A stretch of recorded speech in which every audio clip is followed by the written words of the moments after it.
महाराष्ट्र नवनिर्माण सेना यानी मनसे के प्रमुख राज ठाकरे ने रविवार को औरंगाबाद में रैली की। राज्य में जारी मस्जिदों पर लाउडस्पीकर के मुद्दे के बाद इस रैली का आयोजन लगातार चर्चा में रहा। मराठवाड़ा सांस्कृतिक मंडल मैदान पर आयोजित ये रैली करीब 3 दशक बाद यहां हुई है। आपको बताते हैं कि दरअसल औरंगाबाद क्यों चुना राज ठाकरे ने। करीब 3 दशक पहले हुए दिवंगत बाला साहब ठाकरे की रैली की झलक भी यहां देखने मिली। साल 1988 में बाल ठाकरे ने भी औरंगाबाद में ही कार्यक्रम किया था। एक रिपोर्ट के अनुसार उन्होंने भी हिंदुत्व कार्ड को खेलने के लिए इस मंच का, इस शहर का, इस जगह का इस्तेमाल किया था।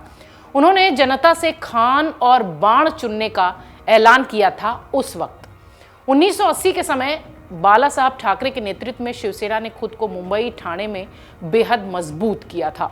वहीं अगर मराठवाड़ क्षेत्र की बात करें तो औरंगाबाद रैली ने ही इस क्षेत्र में पैर जमाने में शिवसेना की मदद की थी। औरंगाबाद रैली ने शिवसेना को मुंबई के बाहर हिंदुत्व की राजनीति फैलाने में बेहद मदद की। अब 34 साल बाद मनसे ने भी इसी शहर और इसी मैदान का चुनाव किया है। ये एक स्ट्रैटेजी है, एक रणनीति है। मनसे के महासचिव और राज ठाकरे के कजिन शालिनी ठाकरे कहती हैं कि मनसे अपनी राजनीति और एजेंडा पर काम कर रही है। हम किसी भी पार्टी या नेता की तरह काम नहीं कर रहे हैं। ये उनकी तरफ से स्टेटमेंट आया। बीते कुछ महीने में हुई हमारी आंतरिक बैठकों में यह महसूस किया गया कि मनसे की अपनी रैलियां मुंबई तक नहीं सीमित होनी चाहिए, इसे राज्य में रैलियों की तरह आयोजित होना चाहिए। राज्य में रैलियां आयोजित करने से हम न केवल दूसरे शहरों और क्षेत्रों में अपने कार्यकर्ताओं तक पहुंचेंगे, बल्कि लोगों के बड़े वर्ग तक भी पहुंच बनेगी। ये बात उनकी तरफ से कही गई। औरंगाबाद पुलिस ने मनसे के सामने रैली को लेकर कुछ शर्तें रखी थी, जिसके चलते पार्टी को सावधान रहना होगा, ऐसी बात थी। रिपोर्ट के अनुसार राज ठाकरे के भाषण को लेकर पार्टी सूत्र ने कहा कि वो अपने मन की बात यहां इस मैदान में कहेंगे। उन्होंने पहले ही लाउडस्पीकर का मुद्दा उठाया है। औरंगाबाद शहर है जहां ये मुद्दा लोगों से प्रभावित होगा या लोगों को प्रभावित करेगा। खास बात यह है कि शहर में मुस्लिम आबादी, यानी औरंगाबाद शहर की अगर बात करें तो मुस्लिम आबादी करीब 30 से 35% की है।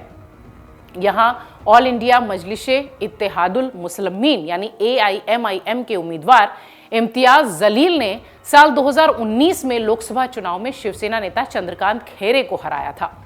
आपको बता दें कि जलील ने ठाकरे को इफ्तार पार्टी का भी न्योता दिया है। ये वही हैं जिन्होंने राज ठाकरे को कहा कि आप इफ्तार पार्टी में शामिल हों।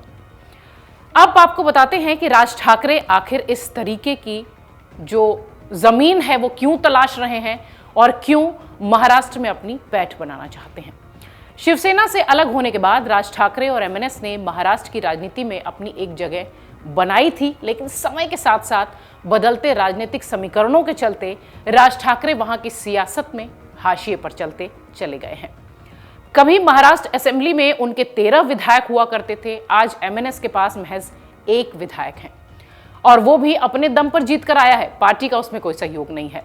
इसी तरह राज ठाकरे ने उत्तर भारतीयों के खिलाफ जो उग्र तेवर शुरुआत में अख्तियार किए थे, जो कि एक मुहिम के तौर पर पूरे राज्य में चलाई गई थी, वो भी वक्त के साथ अप्रासंगिक होती चली गई।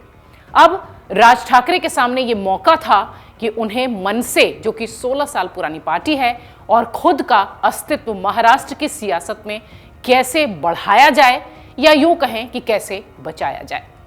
इसी कड़ी में उन्होंने अजान से लेकर हनुमान चालीसा और हनुमान चालीसा से लेकर लाउडस्पीकर तक की यात्रा तय की है और अब 3 मई को उन्होंने अल्टीमेटम दिया है कि सभी मस्जिदों से लाउडस्पीकर उतर जाना चाहिए।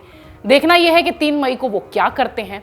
दूसरी सबसे महत्वपूर्ण बात ये कि आज की औरंगाबाद की रैली, यानी रविवार की औरंगाबाद की रैली अगर सक्सेसफुल हो जाती है तो फिर कैसे कद और बढ़ा सकते हैं राज ठाकरे महाराष्ट्र की सियासत में, ये देखना होगा।